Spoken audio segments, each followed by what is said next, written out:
Game of Thrones seasons 1 to 4 are universally beloved and held up as the peak seasons of the TV show. I would usually agree with that statement, but one thing that always bugged the hell out of me was Robb's war against Tywin in the Riverlands.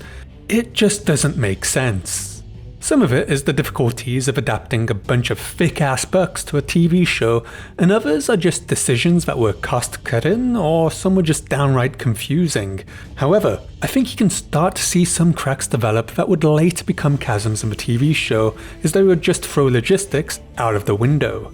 Much of this might be a me problem. I often have to dive into the movements of the various armies of Westeros because we make videos about the tactics that different commanders use or how some Dothraki horde could invade a kingdom. But for Robb and Catelyn Stark, not only do the army movements make next to zero sense, but it fundamentally alters a lot of the character work and motivations for the decisions that they make. Yes, ladies and gents, because so many of you watched the first episode of How the Show Got It Wrong, I thought I'd do another. This one's for you, Ray. And before we continue, please don't forget to like, hype and subscribe to the channel. And if you like Star Wars content, check out our Star Wars channel where I dunked on Anakin Skywalker.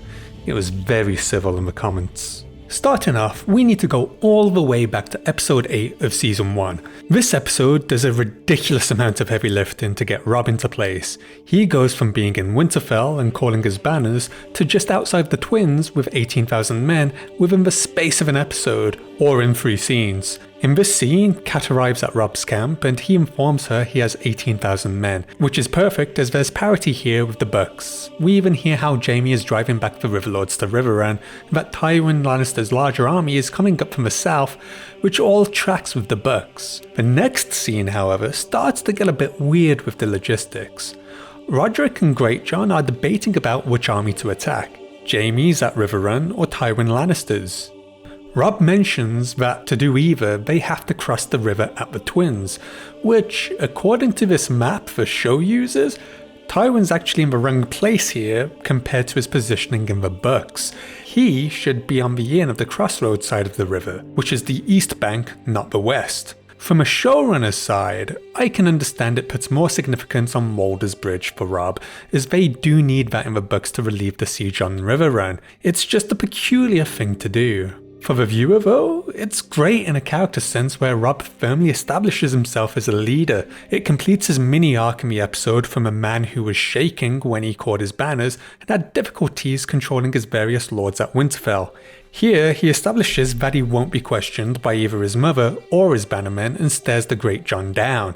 He even gives the captured scouts some misinformation whilst dropping a banger of a line. 20,000 Northerners marching south to find out if he really does shit gold. Episode 9 really continues to amplify the importance of the bridge as they reiterate that Tywin is coming north. Cat threatens Walder that the Starks have 20,000 men, but Big W laughs it off and says it will be 20,000 corpses when Tywin arrives. The idea here is that Tywin is on the west side of the Green Fork heading up to the Twins to engage Robb. Catelyn manages to negotiate a deal and Robb's army crosses, but notice that the force splits in two.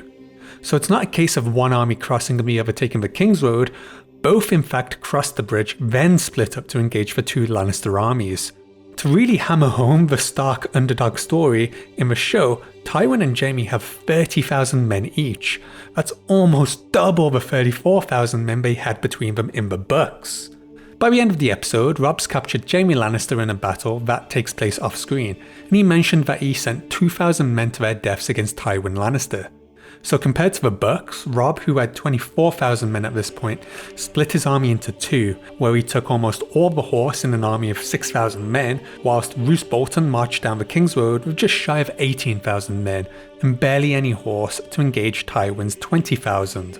Quite a large discrepancy, but we also have no indication where the hell Robb is at the moment. We know Jaime was at Riverrun, but we don't know where that battle is that they just had, but the important factor here is that Jaime has been captured and his army scattered or destroyed, which is the most important thing for the audience. Ultimately, Robb is crowned King of the North in some ruins and not Riverrun. In fact, in the show, Robb never relieves the siege on Riverrun, and the plan of getting the Riverlords on side seemed to have been forgotten. In the books, in the pivotal scene of declaring Robb king, it's not just Northerners but Riverlanders too. It's just something swept under the rug, which brings us to season 2, where those cracks really widen and Robb's war really diverges from what's on the page. Starting off in episode 1, Robb gives Jaime a bit of a verbal beatdown as they mention Robb is won 3 times, so some action has happened off screen, but I'm not entirely sure what they are referencing. You could argue Whispering Woods and Battle of the Camps, but no Tullys are present in season 2, so I'm not sure about the latter battle, and I have no idea who would be handing Tywin L's considering they've not engaged each other from what we've seen from Tywin's side. Jaime also mentions he's surprised he hasn't been kept secure in a castle, and he's been dragged from camp to camp, and Robb mentions that he trusts his bannermen with his life, but not the Kingslayers, with the point of view that Tywin might bribe them for his son, not because one of them might take Jaime's head. Robb then sends Alton Lannister to King's Landing with his peace terms and Theon to the Iron Islands, who for whatever reason is talking about the fact that Robb can't take King's Landing without ships. So the show has flipped the idea from attacking the Westerlands with the Iron Fleet to attacking King's Landing. Robb's final scene in the episode is him debating with Catelyn about trading Jaime for Sansa and Arya before Cat declares she wishes to return to Winterfell, but Robb needs her to go to Storm's End to negotiate a deal with Renly, and he only trusts her to do so. There's a lot to unpack here. The idea that Robb's men would turn on him, I know Liam is super fond of the idea of these loyal Northerners, but the show portrays them as a bit more grey throughout, although still mostly the good guys. The idea that Robb wants to strike King's Landing is extremely strange and sort of ignores Tywin, but from an audience perspective, I reckon Winterfell, the Eyrie, the War, and King's Landing are the only places we actually know of. It's with Cat that some notable changes happen. The dialogue is still similar, but her motives are off. We know she wants to see Bran and Rickon, but she knows her place is with Robb, and she refuses to leave him as she believes he needs her the most and she needs to be here. But by removing Costa and the Tullys from season 2, Cat also loses the motivation of caring for her father in his last days. We lose the emotions bubbling in Cat, who's lost her husband, father, and has 2 children currently held captive by the Lannisters. She doesn't want to go to Storm's End to meet Renly, she wants to be here at her father's side in his last few days. We also lose more of Robb learning how to manipulate and play Cat. In the books, he threatens to send Great John Umber, the man who first declared Robb as king, to deal with Renly, and Cat knows what a disaster that would be and first goes in his place. Episode 4 opens up with Robb's attack on Oxcross. It seems once again Robb takes the entirety of his army with him west, along with Roose Bolton, who was only just introduced. If you haven't noticed yet, we've lost Great John Umber, whose actor was busy filming a different show, and was a huge loss in my opinion as he would have helped balance out the cast around Robb Stark, with someone who represents this die-hard loyalty to the King of the North. Roose talks about killing prisoners or flaying them, and Robb declares that he won't do either, that flaying was forbidden by his father in the North. This helps us build a sense of who Roose is, that he's a ruthless man who wants results, whilst in the books Roose is introduced much earlier and is with Robb at the Twins, and is entrusted to lead the army to engage Tywin Lannister. I imagine he wasn't included then because of budget constraints and balancing too many characters, and it's much harder to get how much he creeps Robb out without something to give him context. He's not this earthreal figure like he is in the books, as the show sort of restrains itself in terms of magic and tone. The scene instead acts as a perfect contrast of differences between Robb and Roose. If that wasn't enough, Robb then debates the ramifications of war with the nurse from Volantis called Talisa. The show doesn't waste time showing Robb is enamored with Talisa, it's love at first amputation. What I find interesting though is she's not on either the Lannister or Stark side, she's just a field medic with no affiliation, which I'm not sure how that would work. Speaking of first appearances, we also get Tywin's first scene this season as he arrives at Harrenhal, a whole 4 episodes later from when we last saw him in season 1. He's been trudging very slowly to his destination. Episode 6 begins with Theon taking Winterfell and Luwin dispatching ravens with messages. Robb walks through his camp before spotting Talisa, who he once again has a little bit more of a chat with. She's now apparently attached herself to his army and follows it around whilst treating both Stark and Lannisters. Cat then arrives at the camp and reminds the good king that he has made a vow to Walder Frey, and his responsibilities as lord would forbid him from following his heart. Roose then interrupts the conversation with a letter from Winterfell. Roose discloses that various lords in the north are reporting that Theon Greyjoy has taken Winterfell and killed Roderick Cassel. Robb in anger says he will march back to Winterfell to reclaim the north, but Roose's cooler head prevails and says his bastard can retake Winterfell for them. Episode 7 gives us more Robb Stark, with Alton returning to Robb's camp with Cersei's response to his terms. This also marks the reintroduction for Rickard Karstark, who mentions they've got more prisoners after their victory at the Yellow Fork, and that Alton will have to share a cell with the Kingslayer, which will be guarded by Karstark's son, Torrhen. I have no idea what the Yellow Fork is, and its name doesn't really make sense, or I'm misremembering. The reason that you have the green, red and blue forks in the Riverlands is that they converged into a river called the Trident, which each of the forks representing a head of the Trident. In the grand scheme of things, the battle and river name isn't important, but Talisa comes to Robb seeking resources for treating the wounded. The romance continues, but Talisa mentions that Robb is riding to the crag to arrange their surrender, so we at least know Robb's still in the Westerlands. Jaime managed to orchestrate an escape and in the process kills Rickard's son Torrhen, so we've moved his death from the Whispering Woods to Jaime's escape here, though in the books Jaime's escape attempt takes place in Riverrun, where Robb leaves him under the watch of Edmure. It's a whole scheme that Tyrion comes up with where Menescore and Cleos Frey were given the freedom of the castle under a peace banner, but they break that rule and kill a couple of guards to break Jaime out, but they don't make it out of the castle. The book escaped helped foreshadow that the Lannisters, even Tyrion, were willing to break protected rights to try and gain an advantage. But back to Torrhen's death. By placing his death scene here instead of season 1, it helped the audience stick with this plot thread. If it happened back in season 1, you would have to remember this plot for 6 to 7 episodes, of which Robb only appeared in 4. Considering all the other plot lines and characters to follow, it would have been easy for the audience to forget, especially because Rickard was recast from his brief appearance in season 1 to 2. Jaime's escape is short-lived though, and Cat has to talk Rickard off the ledge from taking the Kingslayer's head. Karstark gives some important exposition that Robb isn't currently in the camp and he's at the crag with some foreign bitch. Basically, he's saying even though Robb is gaining another keep, he's also chasing favour with Talisa instead of keeping solely focused on the war, and that when Robb returns, Rickard will demand Jaime's head. By the end of the episode, Catelyn releases Jaime.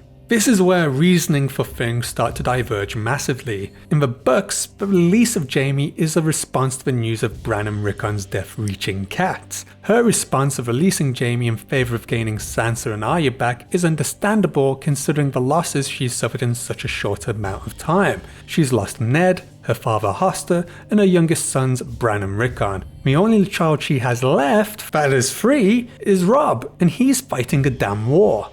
Catelyn's intentions in the show is she's releasing Jaime to avoid him being slaughtered by the Stark men and to hopefully return Arya and Sansa back to her. Oddly enough, the episode ends with Bran and Rickon's supposed corpses being hung in Winterfell. Another interesting tidbit, and this is debatable which method works best, this scene with Jaime is actually split in two. In the book, Cat meets Jaime once. In the show, she meets him twice. At the end of season 1, where he reveals he pushed Bran out the window but hides his reasoning, and finally here. In defense of the show, it sort of makes sense for Cat to meet Jaime much sooner. It also progresses that plotline of Bran's fall further. In the books, Cat doesn't meet Jaime until she releases him towards the end of Clash of Kings, and it's a quid quad pro situation, in which she's given him wine to loosen his tongue and they trade questions. Which is a brilliant scene, but at this point she's getting confirmation from Jaime on Bran due to her gaining knowledge of the claims of incest by Stannis when she was with Renly. Bookwise, this is also the last Cat chapter, and it's left ambiguous with what she's done to Jaime, as we only get confirmation of his release in Book 3. Episode 8 then has Robb returning after he receives news of Jaime's escape and has Cat restrained to her quarters and assigns more men to hunt down Jaime Lannister. Now, because of the dodgy placement of Robb's camp and dragging Jaime with him, it actually might have been easier for Brienne to take Jaime to bloody Castle Rock. She could have taken him to a few places because of their placement in the Westerlands, but that would have had huge ramifications. Rickard Karstark is losing his shit, but another butterfly effect is that he doesn't dispatch his men to find Jaime Lannister like in the books. In the books, this is a breaking point where he orders his 400 men to leave Riverrun and hunt down the Kingslayer. Any man who brings him back, dead or alive, will be rewarded with a marriage to his daughter. He then goes and murders a pair of Lannister prisoners along with a couple of Tully guards. In Harrenhal, Tywin hears the news that Stannis is 2 days away from King's Landing and that Robb is just north of Ashmark and that a small force has been sent to Winterfell to regain it. This further backs up my point that it may have just been easier for Jaime to have hightailed it to Castle Rock than to march through 2 or 3 kingdoms to get to King's Landing. A raven would have carried that news much faster. Tywin and his council are also concerned that Robb will be marching onto the rock, and that they will depart during nightfall so news of their leaving Harrenhal will take longer to spread. But it's obvious here that they're going directly to King's Landing to relieve that siege. Robb is then talking with Roose about not hearing word about his brothers in the north before Talisa comes in and Robb confesses he doesn't want to marry the Frey girl and they get down and dirty. This is where the timing of the news of Rickon and Bran's deaths are sorely missed. In the books, Robb assaults the crag when they break through the gate and he takes an arrow to the arm which gets infected. Jane Westerland cares for him, but in his current state he hears news of his brother's deaths and in a moment of weakness he sleeps then marries the Westerland girl to retain her honour. Most people view this as Robb doing it out of love for his brother Jon. He knows how he has been treated due to his status as a bastard and he wouldn't want to have a bastard of his own, so he chooses to keep Jane's honour and marry her. By marrying Jane, this causes him to lose 4,000 Frey men who return to the twins in anger. In the show, they have Robb marry Talisa in episode 10 out of love, and he explains this to Cat, who tries to convince him not to go ahead with the marriage.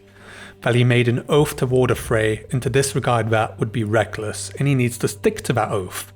Robb refutes it all and calls her reckless. Irony here is that despite the show aging up Robb, this is possibly the most childish part of it all. It shows more premeditation versus the book Robb who messed up and just quickly tried to fix a problem, because he's emotionally all over the shop. Show Robb doesn't quite have the same issue in my opinion.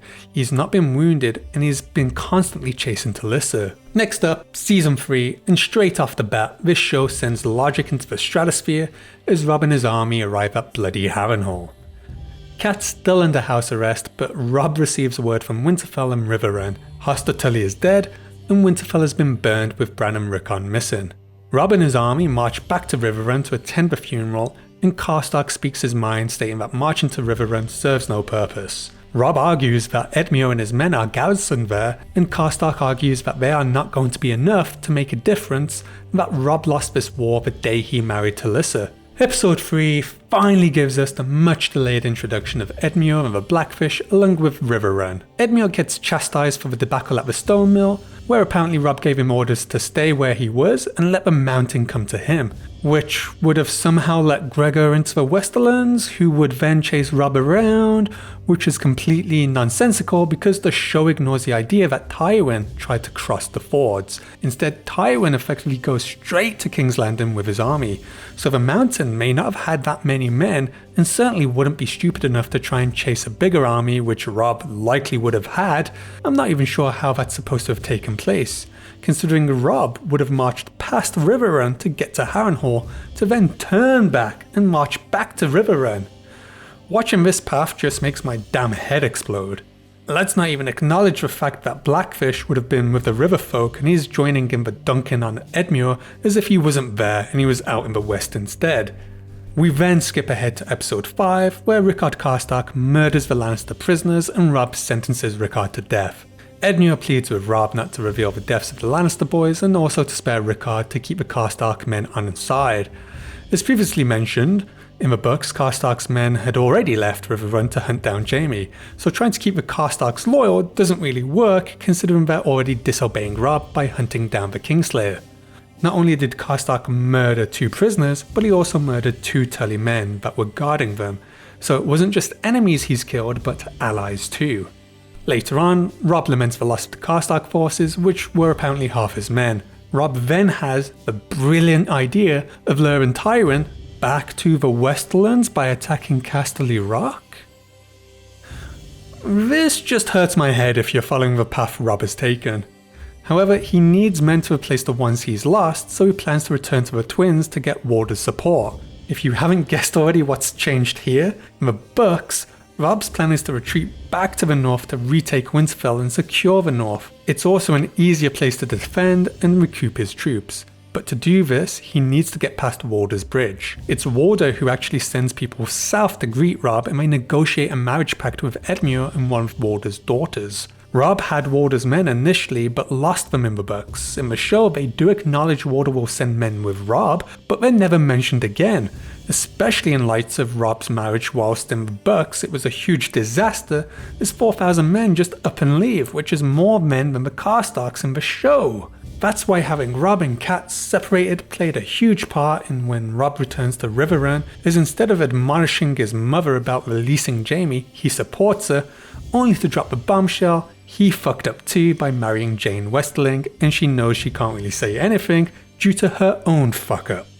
That basically sums up Robb's military campaign in the show and the main differences. Adaptations are hard, especially when you consider Robb in Clash of Kings and Storm of Swords is only seen from Cat's point of view, and she spends large swaths of the book away from him. You also need to give actors things to do, so by grouping them all together you get those interactions and build up the characters together. The show could have done this a little better with the plotting of Robb's journey, because in the show he's got him from Oxcross to Harrenhal to Riverrun in the space of several episodes, whilst Jaime on foot fails to make it far and gets caught by Roos's men, even though they wouldn't be at Harrenhal by the time Jaime would be in that vicinity. Whilst watching the show, it never really bothered me until I looked under the hood and you started to get scenes being split up, characters being in places they shouldn't be, and then that widens the discrepancies in the characters' motives for the actions they take. These would also have been seasons that George was involved in. In fact, he wrote a couple of episodes. But when creating the TV show, the showrunners had a pattern of episode 9 being the big one, and episode 10 being the come down and set up for the following season. E.g., episode 9 of season 2 is solely focused on the Battle of Blackwater, which means Tywin needs to be manoeuvred ready to arrive, which means Robb's war gets condensed along with Cat travelling back and forth. The strict adhering to the seasonal structures means certain actions need to happen faster. If the show followed the books on the season basis, then we would have only seen Jaime once, maybe twice in season 2. Cat's last appearance would have been setting Jaime free. Robb's last appearance would have been at Riverrun before departing for Oxcross, or at the Crag if they added scenes of him not in the book. A Storm of Swords, which is a huge book, mainly gets condensed into season 3 and season 4. Then there's the issue of budget constraints. We never see Robb in battle. In fact, the only time we see him fight is back in season 1, where he protects Bran from the wildlings. All the budget was saved up for the big Battle of Blackwater, and when you consider how much of an episode of this show costs to make, and you start looking at all the details in the background with multiple extras, you understand how hard it is to portray battle scenes. Anyway, that's enough rambling from me. What did you guys think of Robb's war in the show?